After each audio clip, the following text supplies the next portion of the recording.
talks about a special topic. The mind is a skilled painter from the Avantasaka Sutra. Avantasaka is talking about the perfect world because the mind is perfect, so the whole Dharma round is perfect. That's the ultimate level of teaching. We have 5 classifications. Let's look at the verses now. Red here, that goes with the numbering in the verse. So there are 10. Okay, let's read the English. Number 1. The mind is like a skilled painter distributing various colors. Illusory and diverse appearances taken, the ultimate nature is undifferentiated. The painting itself is a creation, right? What do you draw the picture with? With your 6th consciousness, or your 7th consciousness, or your 8th consciousness, or your Buddha mind? How come some people draw something, it sells millions of dollars? I draw something, it's worth nothing. Because the mind you put into your drawing. Have you heard of the praying hands? Germany, there is a family of 18 kids. They're very poor. 2 of the brothers, they want to be artists. But they have no money to go to art school. The little brother says, I will support you to go to art school while I become a coal miner. Then when you come back, I will go to art school. So he goes to art school. He became a very famous artist. He came back and said, brother, now it's your turn. I'm going to support you through art school. But the brother says, look at my hand. It's totally destroyed from the mind work. I cannot even raise a cup. How do you want me to draw? The brother is devastated. So he drew a painting. Okay, it's called the praying hands. It's the hand of his brother. Brotherly love, right? Can you do that for your brother, your sister? Or can you do it for a stranger? What kind of mind do you use to draw a picture? We are the artists, but we usually use the deluded mind. So it's a illusory world. That's why the picture is all illusory. But the ultimate nature is the same. The Buddha nature, does it change with our different life or reincarnation? We have the ultimate nature, the Buddha nature. Doesn't matter if this lifetime you are a good person or bad person, you do good deeds or bad deeds, or you have a great life or you don't have a great life. Would the Buddha nature be different? No. No. The ultimate nature is undifferentiated. This is first talking about karma. Okay, so it's about the Hinayana, knowing that what you draw is out of karma. So your good deeds, your bad deeds will create a picture this lifetime. Number 2, going into the emptiness of Mahayana Buddhism. In the ultimate nature, there is no color. In color, there is no ultimate nature. Yet, without the ultimate nature, colors cannot be obtained. It's a comparison of 2 things. First, you paint with color. Is this form or is it the mind? Is the appearance or is it the ultimate truth? Form, right? There is form and there is the mind. Okay? Distinguish between what is happening in your life, we call it form, and what is the emptiness or the principle. The Heart Sutra, it talks about the difference between form and emptiness. We call this great prajna, right? The wisdom of emptiness. You just have to see the picture that you're drawing. It's only an illusory form, but its true essence is always empty in nature. We call it the great wisdom of prajna. Without the mind, can you draw? No. No. So you still need the mind, right? So what's the difference between the 2 again? Not exactly the same, not exactly different. Okay, so next line, it's the same thing. Number 3, in the mind, there are no painted colors. In painted colors, there is no mind. However, no painted colors can be created without the mind. So is it the same as number 2? Yes. Yes, right? It's pretty much the same. It's saying it in a different manner, right? Is the mind empty or form? Empty. Empty. And the painted colors? Form. Okay, so in the mind, you cannot find the painted colors, right? You draw from your mind, but your mind is empty in nature. Always differentiate the physical life and your heart. What kind of mind am I using in this lifetime? Because whatever you do, it can appear kind or nice on the outside, but inside we are not using the right mind, right? Make sure you understand what is appearing on the outside and what is inside. We need to use the mind that does not grab onto the outside environment. What does that mean? You should do things not because what is happening outside, but what you really want to do. Follow your dream, follow your heart. Sometimes your heart knows the best. There is a man, he was working at a great place, but his boss didn't like him and he wasn't getting along with people. He started hating his job, and then he and his girlfriend were having lots of fights. So he wants to commit suicide. He decided to travel far away to Florida to find his mind. Before he left, his dad wrote him a letter, says, don't open it till you get to Florida. So he took this letter and went to Florida, and on a trip, he still felt the same. He still hates his life, even though he's thousands of miles away in Florida. So he opened his dad's letter. Dad says, you're 1,000 miles away from home, but you feel the same because you carry with you the only thing that is bothering you, and that is your mind. He was still upset. He said, my dad is laughing at me. He went on the street, and then he found a church. The priest was giving a sermon. The sermon was on exactly the same topic. If you can conquer your mind, you can conquer the world. Okay, so he realized his dad is right. So he went back to his hometown.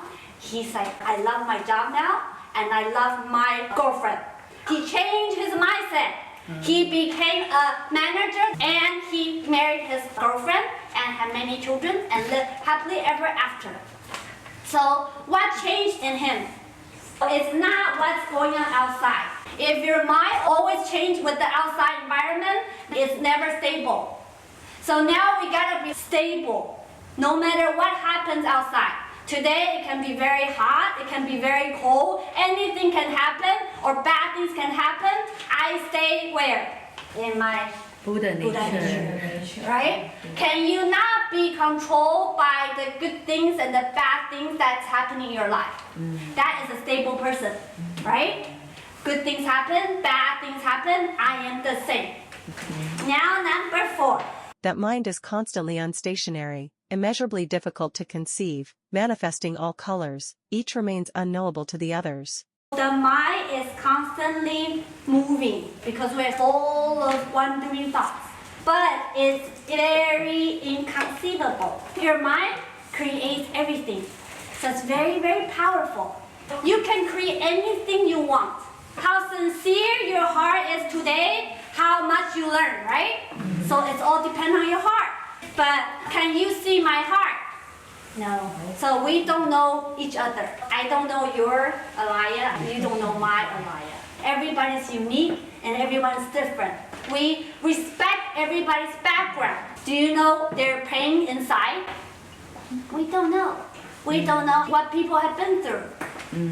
Like the praying hands, you can't really see the 4 years of coal mine, what's happening to the hands, right?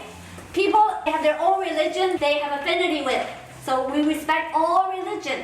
When you're judging, which one are you using? Six, right?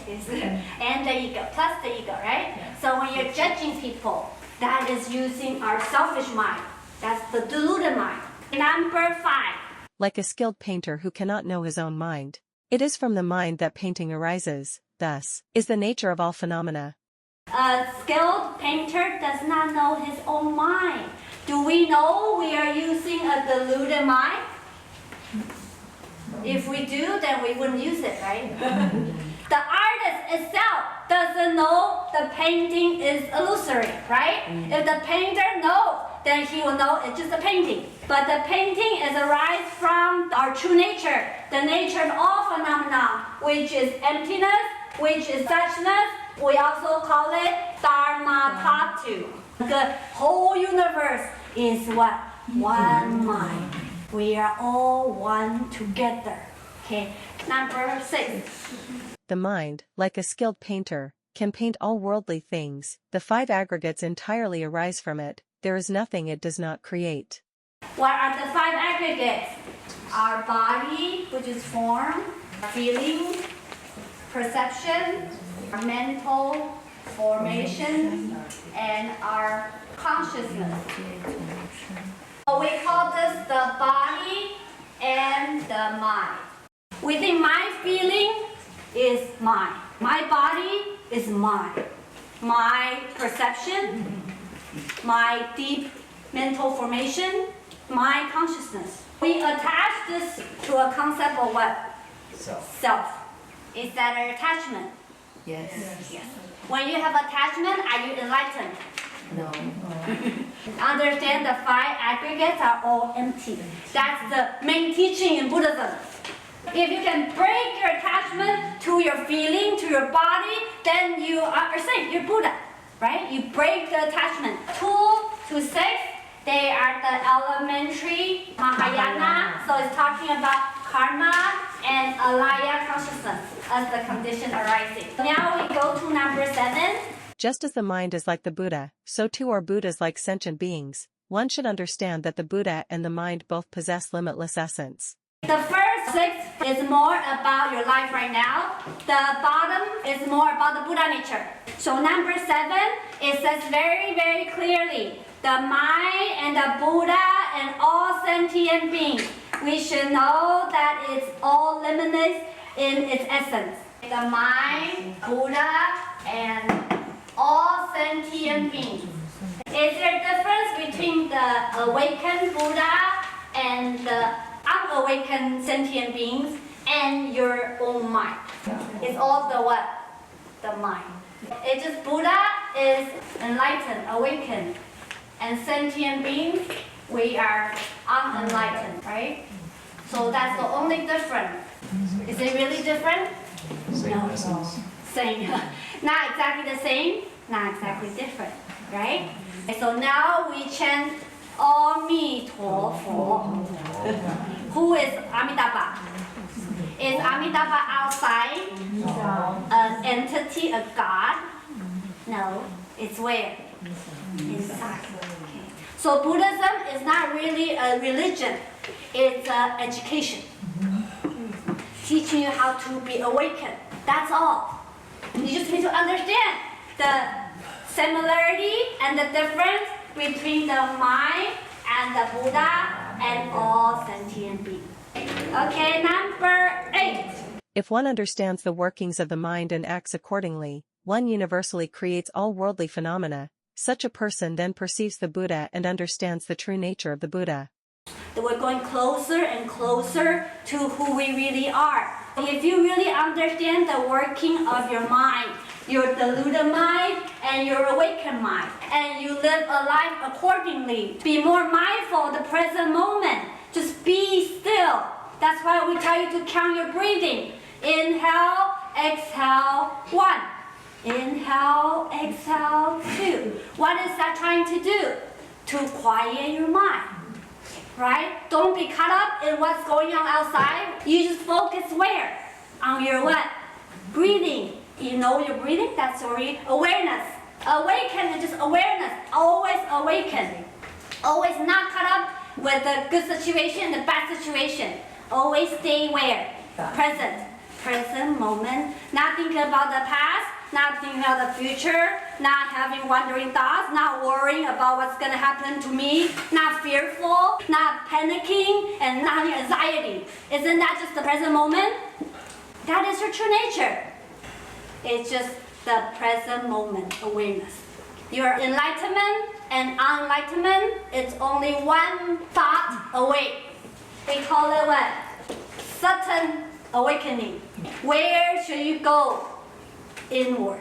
That is your true nature. Zen Buddhism is about the sudden enlightenment. At that single moment, you know who you are. Number 9. The mind does not dwell in the body, nor does the body dwell in the mind, yet it can engage in Buddha's work, possessing unparalleled freedom. Now we're at the complete teaching. The mind does not dwell in the body, nor does the body dwell in the mind. You have no attachment to the body or to the mind. At that moment, you are carefree. At that moment, you can engage in Buddha's work. What's Buddha's work? Enlightenment, right? Self-enlightenment and enlightenment of others. When you have no more attachment, that's when you can teach others. So true happiness is when you're liberated from your attachment to the mind and the body. Number 10. If one desires to thoroughly understand all Buddhas of the three times, one should contemplate the nature of the Dharmadhatu, realm of phenomena, as everything is created by the mind alone. If you really want to understand what does it mean by Buddha of the three periods of time, Buddha of the past, Buddha of the present, Buddha of the future. Okay, if you really want to know what is a Buddha, you need to understand the nature of the Dharmadhatu, which is your mind is the entire universe. That is how we are mutually contained in each other. That is the real way of existence. So thank you everybody for being here. We will do a quick chanting of